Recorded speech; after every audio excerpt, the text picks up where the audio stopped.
Pues aquí hemos llegado al viernes y yo veo que en diferentes países se celebran las fiestas en diferentes fechas. En Estados Unidos, en muchos lugares, se celebró la fiesta de la Ascensión precisamente ayer, y sé que en otros lugares no, lo hacen el domingo. La ascensión ocurre 40 días después de la resurrección de Jesús, según el esquema de Lucas, que es el que realmente habla de la ascensión. El final de Mateo no habla de una ascensión, habla de una aparición al final en Galilea, y las últimas palabras son: he aquí que yo estoy con vosotros todos los días hasta el fin del mundo, que corresponde con el principio de Mateo, que habla de Jesús como Emmanuel, Dios con nosotros, ¿verdad? De Isaías, capítulo 7. Entonces, en Marcos, seguido por Mateo, en verdad, la escena definitiva, final de Jesús regresa a Galilea y no Jerusalén, donde ha sido pues procesado y crucificado. Sin embargo, en el esquema de Lucas hay una continuidad. De eso quiero hablar un poco hoy, porque hoy en Estados Unidos y en muchos otros lugares, pero no en todos, se celebra la fiesta de San Matías, que reemplaza a Judas. Yo quería hablar un poquito de eso, pero antes quería decir algo sobre la obra de Lucas, Hechos de los Apóstoles. Y al final de Lucas, el mandato no es como en Marcos, de ir a Galilea, que allí lo verán, sino que permanezcan en Jerusalén hasta que venga la promesa del Padre, que es el Espíritu Santo. Y cerca de Jerusalén, en Betania, Jesús alza las manos, los bendice, y mientras los bendecía, se separó de ellos y fue llevado al cielo. Y ellos se postraron ante él, como en Mateo, se volvieron a Jerusalén con gran gozo, algo que repite mucho Lucas: el gozo, el Espíritu Santo, la oración y otros temas, y estaban siempre en el templo bendiciendo a Dios. Esa presencia del templo, la mención del templo en Lucas, Hechos, no tiene lugar en Marcos o Mateo. El templo va a ser destruido, etcétera. Jesús no predice en Lucas que el templo va a ser destruido.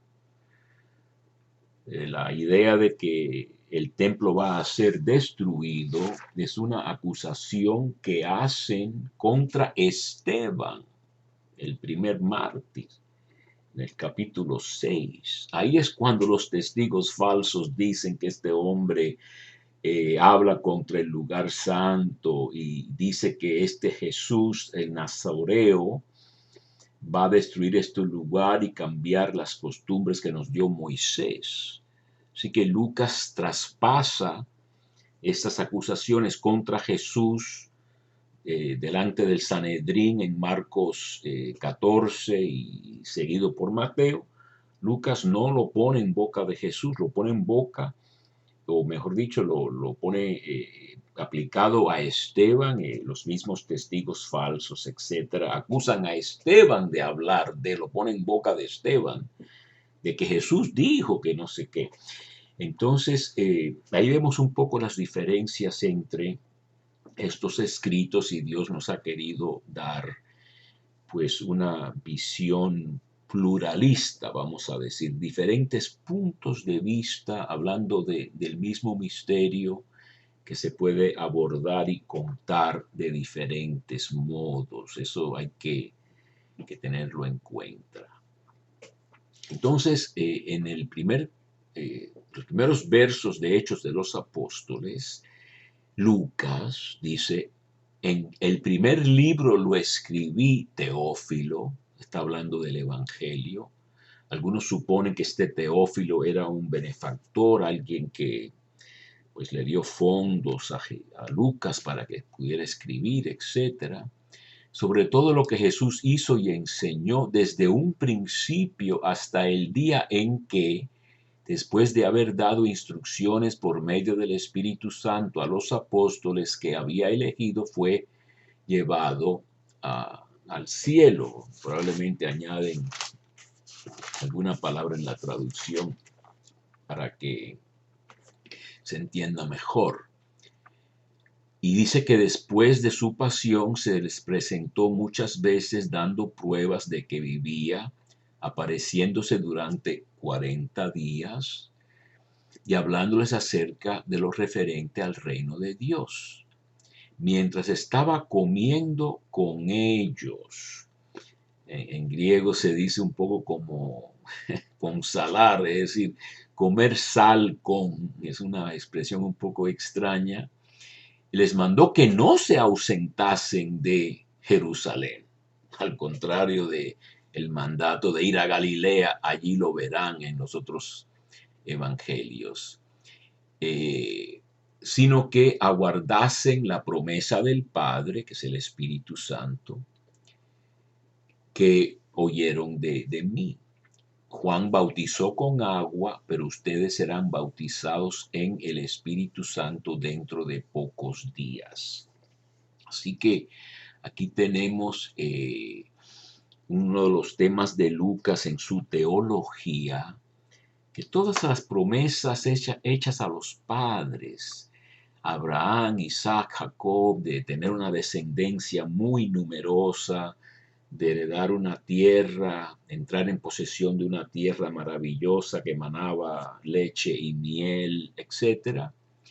En Lucas todas esas promesas, igual que en Pablo también, se cumplen en Jesús con su resurrección, en la cual vamos a participar nosotros, y también con la venida del Espíritu Santo, que está estrechamente ligada con la resurrección. El Espíritu resucita a Jesús.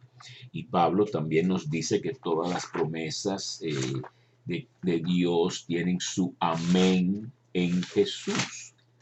Así que la interpretación cristiana del judaísmo, dice Pablo en 2 Corintios capítulo 1, verso 20, pues todas las promesas hechas por Dios han tenido su sí en Él, y por eso decimos por Él amén a la gloria de Dios.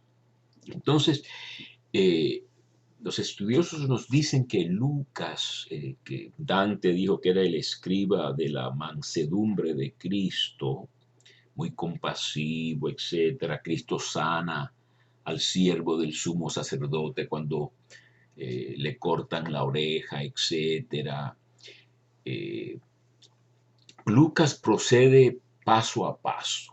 Hay continuidad. El Evangelio comienza en el templo, termina hablando del templo.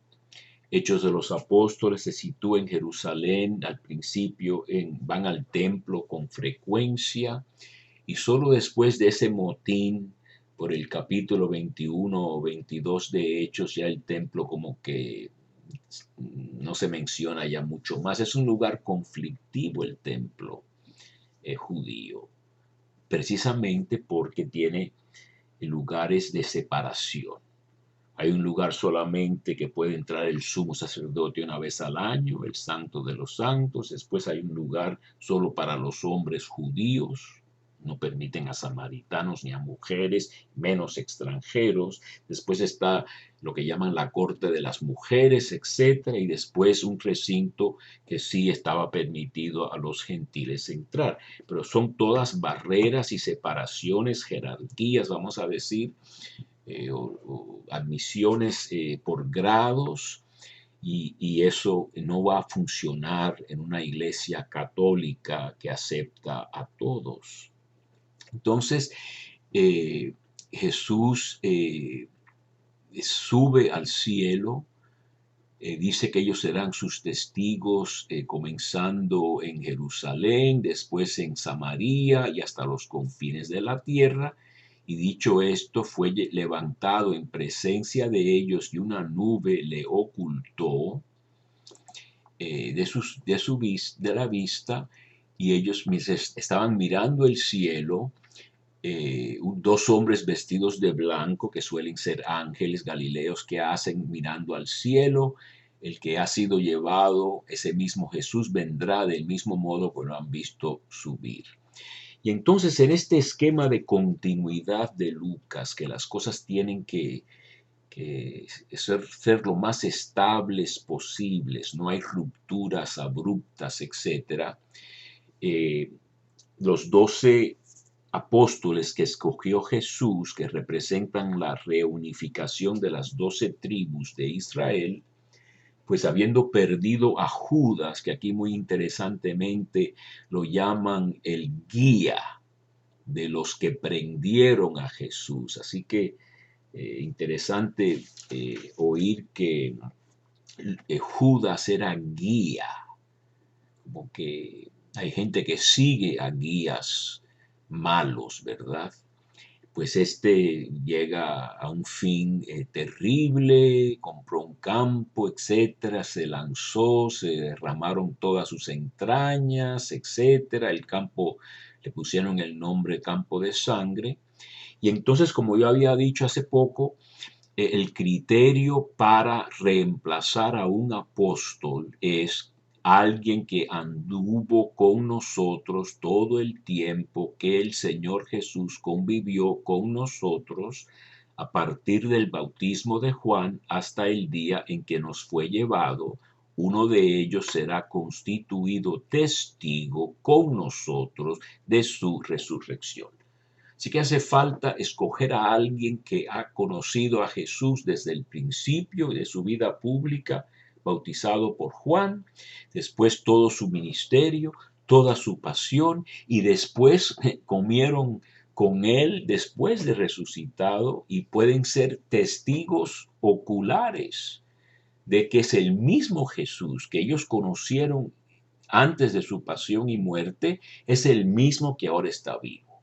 Y ese es el criterio para ser un apóstol en Lucas, y nos da esa seguridad apostólica de la fundación de la iglesia.